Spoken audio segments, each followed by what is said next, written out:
Hello, Waterdown. I'm standing outside the Royal Canadian Legion here at Waterdown at the corner of White Oak and Hamilton Street.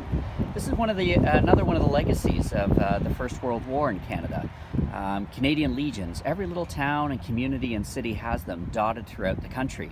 And they now service veterans and their families, and actually just regular Canadians now of all different parts of the country, but they are originally intended for veterans of the wars.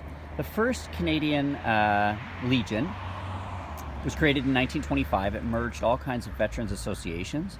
It was granted the use of the royal prefix by Queen Elizabeth II in 1960, and has become an institution and a familiar sight all over the country.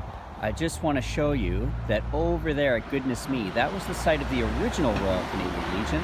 I remember it as the site of Mortimer's Meat, so it was Mortimer's Meats when I was growing up in the 80s and the 90s, and this building was built here prior to that. But I wanted to draw your attention to this gun here, the Bofor gun. Probably passed it a million times, but this comes from the Second World War, and actually affixed to the front of it is a little article from 1941 saying that these anti-aircraft guns were largely produced, almost every part was produced in Ontario, in Hamilton, Welland, and Niagara. And so here we have another example of a piece of artillery in Waterdown, the first one being the howitzer from the First World War at Seeley Park, and now we have the Bofor anti-aircraft gun in front of the Canadian Legion.